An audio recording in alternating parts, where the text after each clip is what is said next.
This video is sponsored by Skillshare. Use the link in the description to get your first month free. Our attention spans these days are pretty messed up. It's become a constant struggle. Studying, working, reading, they all seem so much harder than they used to. I think at its core, our brains are just tired. They're so used to constant stimulation, Instagram, music, podcasts when we walk, TV when we fall asleep.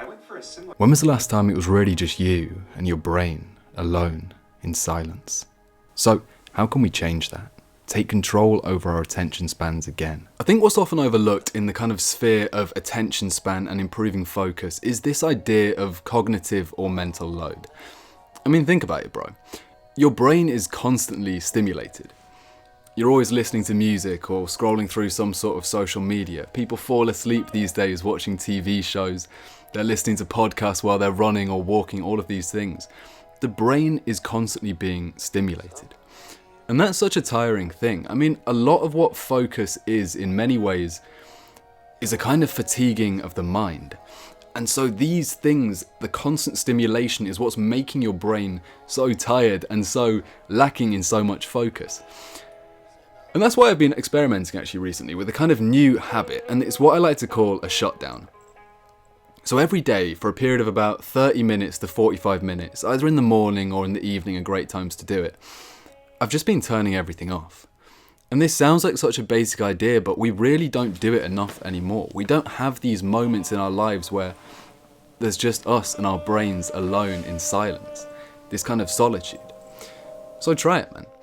Incorporate that as a habit. Turn off your phone, turn off your computer, turn off all the digital devices around you and just sit there for half an hour and let your mind wander. Just let it think. Let your brain relax and kind of de-stress. Maybe keep a piece of paper next to you and write down things as you go along. But yeah, it's a really powerful habit that I've been incorporating. Then another reason why you can't focus for long periods of time comes down to environment. The environment that you're trying to work in. Cal Newport has this idea called deep work, where essentially what he says is that one of the most important things for productivity is optimizing your environment in a way that allows you to actually work deeply. So in very short kind of terms, but you can go and read the book, what Cal Newport says is essentially to do deep work, you need to have set and defined goals as to what you want to achieve in a certain time block, which is the second thing that you need for deep work. You have to block out a specific period of time. And then he says you have to optimize your environment to remove every possible distraction. Because you can't really work when you've got your phone vibrating next to you and an email's flashed up on your screen over there.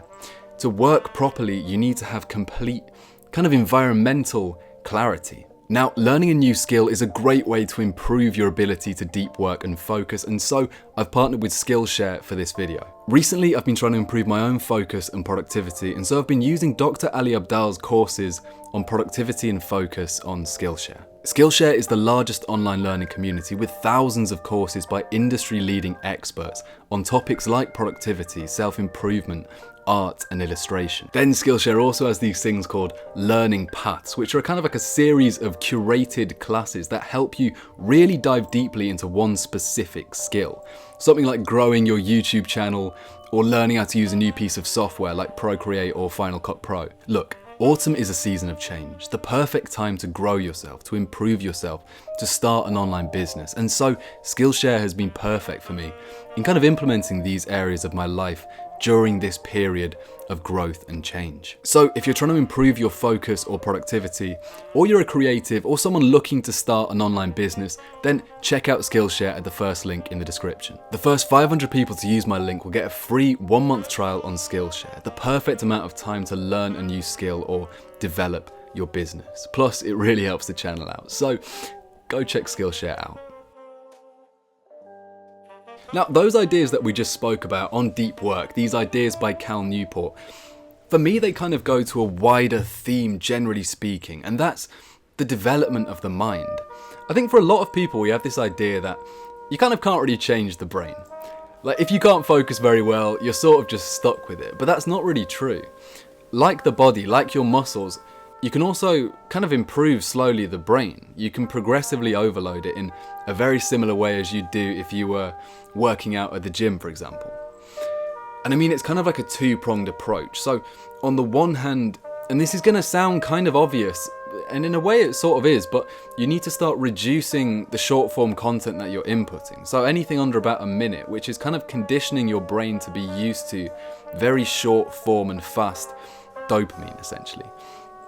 So on the one hand, you need to remove that. You need to get rid of the short form content. But on the other hand, you need to start training your brain to appreciate long form content more. So listening to podcasts, for example, is a great way to do it. Watching longer videos like this one or other videos on YouTube that are longer. And reading books. Reading books is so crucial, man. I don't think you understand how crucial reading is to improving your focus and attention, to building your kind of mind's muscle of focus. If you want some book recommendations, we did just do a video on 6 books, but really the general point is just read whatever you like. And I mean, I've said this a few times, but really what you need to be doing is thinking about what kind of thing you like, maybe watching on Netflix or watching on YouTube, and then finding books on that topic. So say you're really into criminology or psychology, then go and find a book on interviews with serial killers or something by Truman Capote. These kinds of books on crime. Say you love anime or something like that. Go and read manga or go and read comics. Reading in itself is kind of the perfect cure to a lack of focus, to the destruction of attention span by our society. Because like I said, it grows that mind's muscle, but also it's very much so an action that exists inside of a vacuum. When you read a book, there's no suggested content, there's no up next, there's nothing that's telling you what else to do. There's no way to be drawn into something else. And so when you read, it's by definition very intentional. So yeah, pretty much reading books will improve your attention span. And then another thing that you can do, and again, you've probably heard about this before, but I'm going to try and explain it in this context, but it's meditating. So meditate to improve your focus. Again, we did a video on meditation, but essentially it's about breathing in and breathing out. And now a lot of people have this kind of problem with meditation, and they say that they can't meditate because they don't have focus, because their mind keeps wandering all the time. But that's not really how it works. Look, bro, if you're meditating and you're in perfect focus the whole time, your mind doesn't wander once, then that meditation isn't really doing anything for you. Meditation, the neuroplasticity that comes from it, the changes in your prefrontal cortex, the increase of density in grey matter, comes because you keep refocusing when your mind wanders. So if you're one of the people that says, I can't meditate because my mind wanders too much, then that's perfect, bro. You are the perfect person to be meditating because you are going to see the most effects from it because your mind keeps wandering. Now, another reason why you kind of struggle with focus and attention goes back to this idea of mental fatigue. And it's something called task switching, which a lot of us know as multitasking. But it's an unfortunate reality of our society that for most of us, we're constantly doing multiple things at once.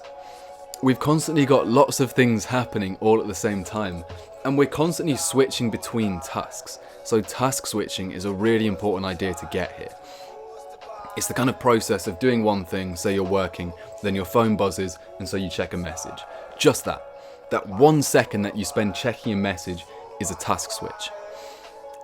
And Cal Newport reckons that when your brain task switches, it takes on average about 20 minutes for you to regain focus on the initial task.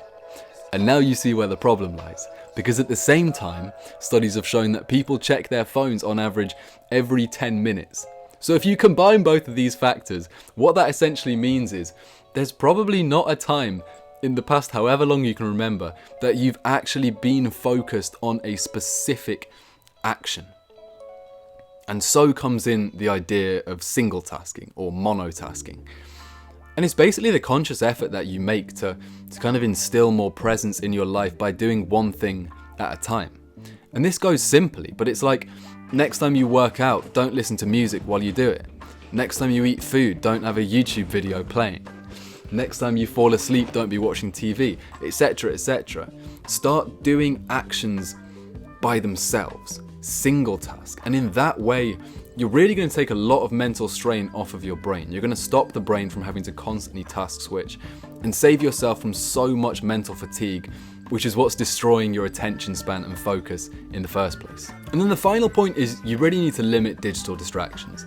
And again, it's a very obvious point to make, and we've made videos on it, and the likelihood is if you're on my channel, you came to me through digital distraction videos. But things like putting your phone on grayscale, using app blockers, deleting social media apps, deleting social media accounts, to be honest, bro. All of these things in combination are really going to help you kind of have less of a pull from your phone on you. Your phone will have less power and influence over you. It will draw you to it less. And so using a lot of these techniques, implementing them in a way that essentially makes your phone less appealing, will do absolute wonders for improving your attention span. Because like I said before, it is because of your phone, it is because of social media, Twitter, Instagram, Facebook, YouTube, TikTok, it is because of these things that your attention span is waning. It's not a problem that you just have.